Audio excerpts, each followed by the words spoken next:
4 and 1. Wow. I assume at 11 for sure you have these conversations, but how are you helping them to interpret what this means? What's the message you want your children to have? I'm curious. And then I'd love it if you'd share a little bit of your story. I know you started out, out of necessity selling drugs early in your life and so forth. And what created the change in you where you really wanted to become an influencer the way you've become? But I'd love to hear about your children first, if we may. Yeah. First of all, I want to, thank all the brilliant people that are here with us today, because it's been very informative just listening to each one of y'all speak. And I'm a little off right now, just because this whole time period has been like really emotionally exhausting and mentally exhausting and spiritually exhausting. And right before, like around 1:30 today Eastern time, I got a phone call about one of my really good friends who committed suicide. And wow. Sorry, brother. Yeah, and you just I don't know, it's whatever. I just feel, in a way I feel like I failed her, just because people are going through things, and you reach out to help people and you try to help people, but it's like if somebody doesn't allow you fully in, and really gives you access to help, you never really know what's going on. You just know something's going on, So it's like, for me, it's just like today is just a new day. Same old trauma. It's trauma on top of trauma. And, I guess that's one of the things I try to keep, from my daughters, because they're 11, they're 4, they're 1, they have a sense of innocence, and you don't know how much is too much to put in somebody's mind. You don't want to plant the wrong seeds in a person's, in a child's brain, because you don't know what that fruit can grow into. Because, I don't want to tell my daughter all white people are evil. All white people are bad. I don't want to do that, right? But then you have to tell them about the reality of the situation. The reality of the situation is white supremacy is very evil. Systemic racism is very evil. And for me, just being a Black person in America, in particular a Black man, there's no way I can look at George Floyd and don't see myself. For me personally, that's just a nightmare scenario of mine. To have an encounter with police officers that ends with me being murdered just because of an interaction. And, when you're a Black man, all you're trying to do every day of your life is survive.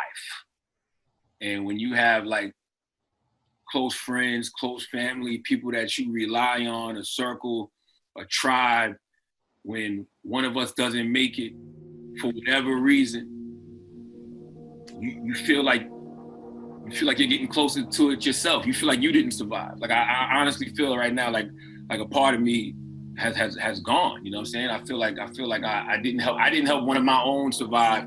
So how much longer would I even have left? I don't know. But I just have this thing I call Black Anoia, and things like this just constantly remind me why it's warranted. And Black Anoia is the paranoia that comes with being Black in America, and it's triggered by death. So seeing a Black man get killed in broad daylight in front of several people while cameras are rolling, and he's being murdered by the same people that are supposed to protect and serve us. When you see that, you got to know without a shadow of a doubt that everything you believe about America is an absolute lie. And I say it all the time, liberty and justice for all is just complete and total BS. It's not liberty and justice for all, it's liberty and justice for, rich white folks.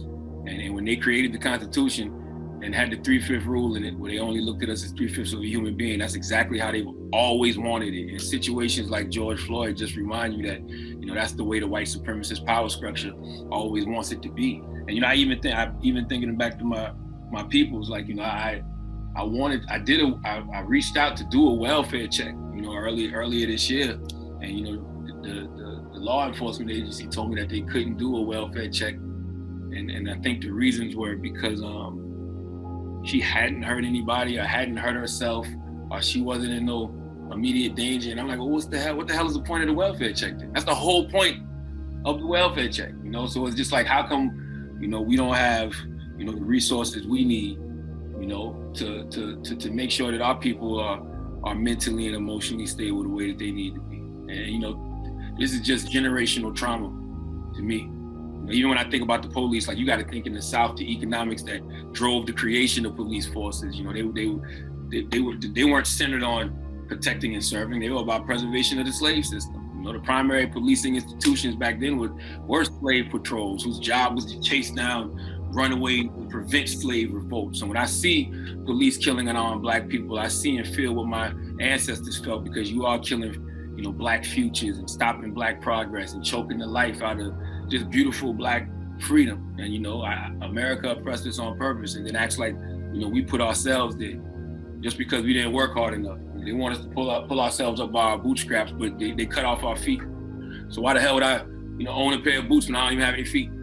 So I don't know. I'm feeling a range of emotions right now, and it's literally just trauma on top of trauma on top of trauma. So when you ask me, you know, how do I have these conversations with my children, my answer is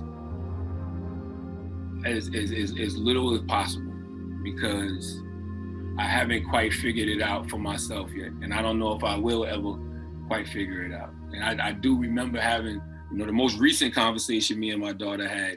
You know, she was crying to me, telling me that, you know, all white people aren't a certain way. This is an 11-year-old talking to a 41-year-old, and, you know, in my emotions, you know, looking at yet another Black man get killed, you know, at the hands of the police, and get killed because of white supremacy, get killed because of systemic racism. You know, that is how my energy was, and that's how my rhetoric was. You know, but I wasn't talking about white people. I was talking about white supremacy and systemic racism, and that was just a concept she hadn't quite grasped yet. And the video where the young girl just, you know, started crying, just because she came to the reality of like, wow, somebody may hate me just because of the color of my skin. And what does that do to a person? What kind of trauma does that put into an individual, especially a child? Because they can't control what color they are. They can't control the fact that they have this beautiful melanin. And that's why I go out of my way to say, you know, it's a privilege to be Black. You know, it's an honor to be Black.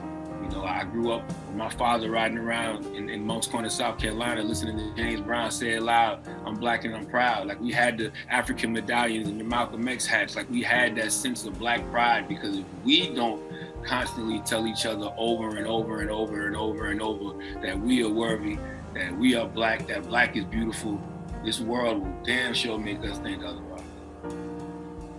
I'm deeply sorry for the loss of your friend. Outside this conversation, I'd love to send you some things. I have an individual skill I've developed out of my hating of suffering any human being, and in my own experience, I'd be at the edge of my own life at one stage, decades and decades ago.